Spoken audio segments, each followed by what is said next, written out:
నమస్తే నేను Priya welcome to Prithvi news. Kalwakurthy MLA Kasireddy Narayana రెడ్డికి జన్మదిన శుభాకాంక్షలు తెలిపిన తెలంగాణ లెక్చరర్స్ యూనియన్ నేతలు. కల్వకుర్తి ఎమ్మెల్యే కసిరెడ్డి నారాయణ రెడ్డిని జన్మదిన సందర్భంగా హైదరాబాద్లోని ఆయన నివాసంలో తెలంగాణ లెక్చరర్స్ యూనియన్ రాష్ట్ర అధ్యక్షుడు వివి ఋషి ఆధ్వర్యంలో మర్యాదపూర్వకంగా కలిశారు. ఈ సందర్భంగా వేద పండితులు ఎమ్మెల్యేకు ఆశీర్వచనం చేసి శాలువాతో ఘనంగా సన్మానించారు. ఈ కార్యక్రమంలో యూనియన్ లీడర్లు ఎమ్మెల్యేకు శుభాకాంక్షలు తెలుపుతూ అభినందనలు తెలిపారు. ఈ సందర్భంలో ఎమ్మెల్యే మాట్లాడుతూ కాంగ్రెస్ ప్రభుత్వం ప్రతిపాదించిన 6 గ్యారంటీలు తప్పకుండా అమలు చేస్తామని, గత ఏడాది పాలనలో మంచి అభివృద్ధిని సాధించామని వివరించారు.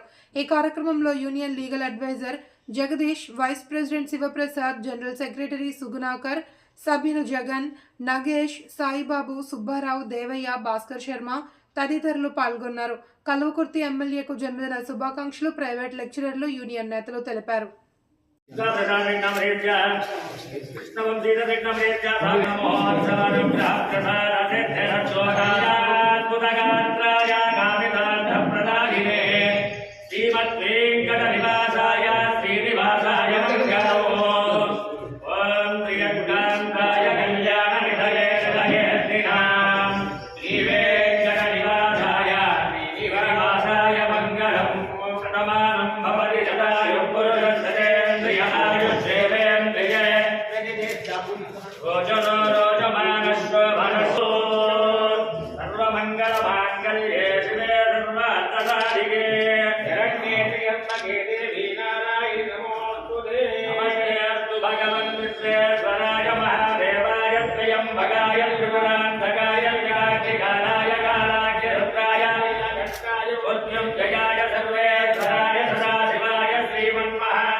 కాంగ్రెస్ ప్రభుత్వం వచ్చి 1 సంవత్సరం అయిపోయిన సందర్భంగా అభివృద్ధి గురించి అందరూ మాట్లాడుతూ ఉన్నారు. బ్రహ్మాండంగా అభివృద్ధి అవుతుంది.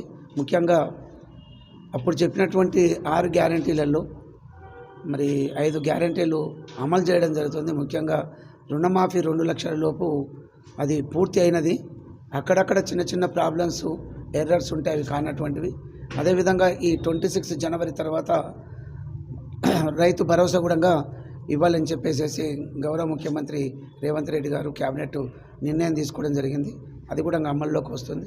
అదేవిధంగా ఇందిరమ్మ ఇల్లు కూడా మరి ఇవ్వాల్సిన అవసరం ఉంటుంది. ఇది కూడా 26 జనవరి నుంచి మరి ఇందిరమ్మ కమిటీలు, అదేవిధంగా ప్రభుత్వం కలెక్టర్స్ ఆధ్వర్యంలో నిష్పక్షపాతంగా ఇల్లు లేని వారికి ఇండ్లు, ఇందిరమ్మ ఇండ్లు ఒక్కొక్క నియోజకవర్గానికి 3,500 ఇండ్లు ఇవ్వడం జరుగుతుంది. అదేవిధంగా అందరికీ తెలిసినటువంటిది మరి 1 సంవత్సరం లోపలనే మరి కరెంటు ఫ్రీగా ఇస్తాము 200 యూనిట్లు అని చెప్పేసి గృహాలకు చెప్పినట్టుగా అది పూర్తిగా అమలు జరుగుతూ ఉంది. అదేవిధంగా సిలిండర్ కూడా 500 రూపాయలకు సబ్సిడీతోటి ఇవ్వడం జరుగుతుందని చెప్పినాం. అది కూడా పూర్తి స్థాయిలో మరి అది కూడా అమలు జరుగుతూ ఉంది. మరి ఫ్రీ బస్సు మహిళలకు ఏదైతే పెడతామని చెప్పినామో మరి ప్రభుత్వం ఏర్పడిన 24 గంటల లోపలనే దాన్ని కూడా ఏర్పాటు చేయడం, అందరూ మహిళలు మరి దాన్ని అవైల్ చేసుకుంటూ ఉన్నారు. ఈ విధంగా చూసుకుంటూ పోతే అవన్నీ జరుగుతూ ఉన్నాయి. ఇదన్నీ కూడా సంక్షేమానికి సంబంధించినటువంటివి. అదేవిధంగా అభివృద్ధిలో చూసుకున్నట్లయితే ఈ పాలమూరు రంగారెడ్డి ఎత్తిపోతల పథకం బీఆర్ఎస్ ప్రభుత్వంలో ఏమాత్రము ముందుకు కదలనేటువంటి పరిస్థితి ఉండే. గౌరవ ముఖ్యమంత్రి రేవంత్ రెడ్డి గారు మరి నిర్ణయం తీసుకొని పాలమూరు రంగారెడ్డి వేగంగా కంప్లీట్ చేసి రైతులకు నీళ్లు ఇవ్వాలనే ఉద్దేశంతో తీసుకున్నటువంటిది. అది శీఘ్రగతిన జరుగుతూ ఉంది. మరి వేలాది కోట్ల రూపాయలు దానికి వెచ్చించి, అదేవిధంగా పెండింగ్లో ఉన్నటువంటి ప్రాజెక్ట్స్ మామ్నార్కు సంబంధించినవి నేను మాట్లాడుతూ ఉన్నాను. అవి కూడా కంప్లీట్ చేసుకొని పూర్తి స్థాయిలో మరి రైతులకు నీళ్లు అందుబాటులో తీసుకురావాలని చెప్పేసి కాంగ్రెస్ ప్రభుత్వం ప్రయత్నిస్తూనే ఉంది. ఇప్పుడు కూడా చాలా మటుకు అది కంప్లీట్ అయినది. అదేవిధంగా వాళ్ళు దుమ్మెత్తి పొయ్యాలనే ఉద్దేశంతో బీఆర్ఎస్ ప్రభుత్వం చేస్తున్నటువంటి కార్యక్రమాలు కొన్ని ఉన్నాయి. అమలు కాలేదు, ఇవి అమలు కాలేదు అని. అసలు వాస్తవంగా రుణమాఫీ వాళ్ళు 1,00,000 రూపాయలు చేస్తామని చెప్పేసి బీఆర్ఎస్ ప్రభుత్వంలో చేయలేనటువంటి పరిస్థితి. 2 లక్షల రూపాయలు ఇస్తామని చెప్పేసి ఇప్పటికే మ్యాగ్జిన్ చేసినారు. 2 లక్షల కంటే పైన ఉన్న వాళ్ళకి ఇవ్వలేదు. దీని మీద వాళ్ళు రాద్ధాంతం చేస్తూ ఉన్నారు. ఇంకెక్కడెక్కడ ఎర్రర్స్ ఉన్నా కూడా రాని వాళ్ళకు ఉంటే అవి కూడా చేస్తామని చెప్పేసి ప్రభుత్వం చెప్తా ఉంది. కాబట్టి ఈ విధంగా చూస్తూ వెళ్తే చాలా చేస్తున్నారు. ఇప్పటికి కూడా కల్వకుర్తి కాన్స్టిట్యున్సీ తీసుకున్నట్లయితే మరి సాధ్యమైనంత వరకు ద ఫండ్స్ గవర్నమెంట్ నుంచి తీసుకొచ్చేసి మరి డెవలప్ చేయాలనే ఉద్దేశంతో మరి R&B ఈ శాఖ నుంచి దాదాపుగా 204 కోట్ల రూపాయలు తీసుకొచ్చి మరి అక్కడ అంతా ఎక్స్పాన్షన్ రోడ్ వైడనింగ్స్ చేయడం జరుగుతూ ఉంది కల్వకుర్తి ప్రాంతానికి. అదేవిధంగా పిఆర్ నుంచి కూడా ఇప్పటికే ఒక 91 crores వచ్చి ఉన్నాయి. అవన్నీ కూడా ప్రొసీడింగ్స్ వచ్చినాయి.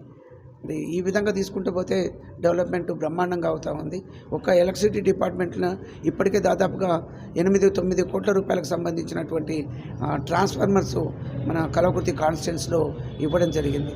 ఈ విధంగా చెప్పుకుంటూ పోతే చేయంది లేదు, అన్నీ చేసుకుంటూ వచ్చాం. హాస్పిటల్స్ వాటి కూడా ఫౌండేషన్స్ వేసి అవి కూడా శీఘ్రగతిన స్టార్ట్ అవుతూ ఉన్నది.